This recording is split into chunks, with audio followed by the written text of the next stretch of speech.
Magandang araw mga ka-horror at welcome back nga palang muli sa aking channel. Nandito na naman nga pala tayo sa bagong episode ng Agimat Testing.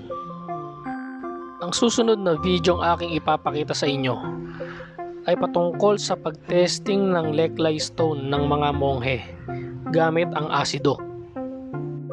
Pero bago tayo tumungo sa testingan, ano nga ba ang monghe?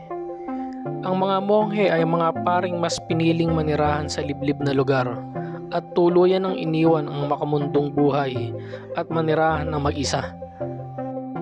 Kalimitang naninirahan ang mga monghe sa kanilang banal na simbahan o mas tinatawag na monasteryo. Ang susunod na video ng testingan ng Leklay ay sagrado sapagkat ito ay kombinasyon ng lihim na karunungan ng mga monghe at likas na lakas ng Leklay Stone. So tara mga ka-horror at sabay-sabay nating panoorin ang video. Sa simula nga ng video ay makikita natin ang isang monghe na may ginagawang pag-testing gamit ang asido. Pero dito testingin niya muna ito gamit ang titis ng pospro. Makikita natin na isinawsaw ng monghe yung titis ng pospro sa asido at ilang sandali pa ay nagliyab ito. Bale pinapakita nga lang ng monghe sa video na ito na kung gaano katapang yung asido. Inulit pa nga ng monghe, kumuha ulit siya ng titis ng pospro at sinawsaw niya ulit sa asido at ganun pa rin nagliyab ito. At sa pangatlong pagkakataon ay tinesting niya ulit ito gamit ulit ang titis ng pospro. Isinawsaw niya at ilang sandali pa ay nagliyab ito.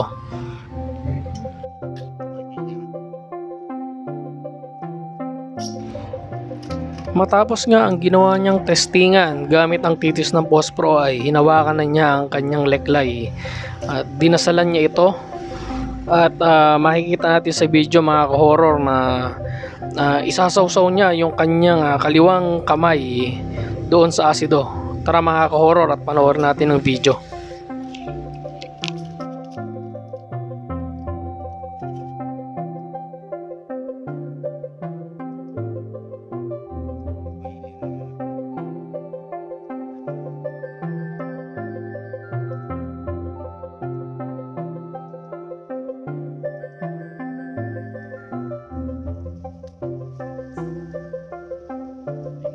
And makikita natin mga ka-horror sa simula ay halos kinakapakapa niya lang muna yung asido. Pero ilang sandali pa isinawsaw niya na yung buong daliri niya. Ayan parang nilalaro niya yung asido. Akala mo parang tubig lang eh. So legit na asido yan mga ka-horror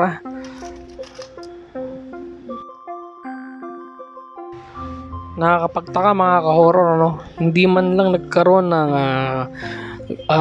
damage yung kanyang kamay sa asido.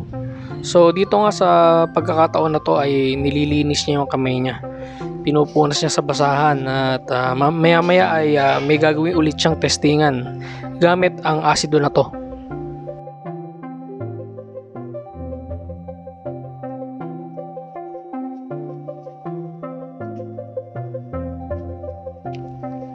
So matapos ngang linisin ng monghe yung kanyang kamay na isinawsaw dun sa asido ay muli siyang nagdasal. Yan mga ka-horror, makita natin sa video. Yan, hinawakan niya ulit yung leklay. Kumbaga siguro nagpasalamat siya sa lakas na ibinigay nito sa kanya. At pinrotektahan siya doon sa asido.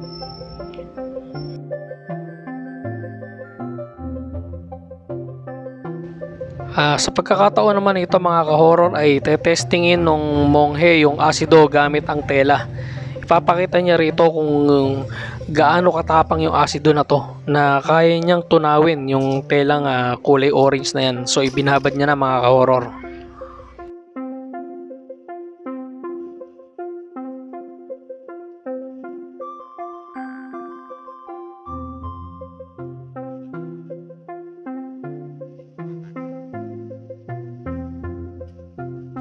So ilang sandali pa nga mga ka-horror at tuluyan ng halos matunaw yung tela dun sa asido.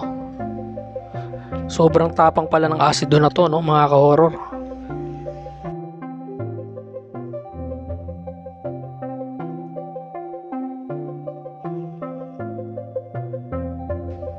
ayan no mga ka-horror no. As in tunaw talaga eh. Nalusaw siya dun sa asido. Naiba yung kulay ng asido eh.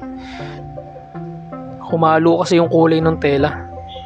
So ganun katapang yung asido mga ka-horror ano. Ibig sabihin lang nito, kumbaga kung yung tela na to ay tinunaw ng asido, ano pa kaya yung kamay niya? Pero dahil nga dun sa lihim na karunungan ng monghe at dun sa lakas na ibinigay ng Leklay ay hindi ito nagkaroon ng kahit anumang damage sa kamay niya. Nakakabilib no mga ka-horror.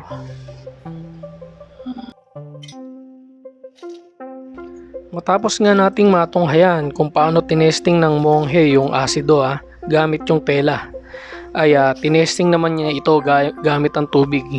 Panoorin nyo mga ka-horror kung paano mag-react yung asido sa tubig. Umuusok mga ka-horror oh. Grabe. Ganyang katapang yung asido na yan oh.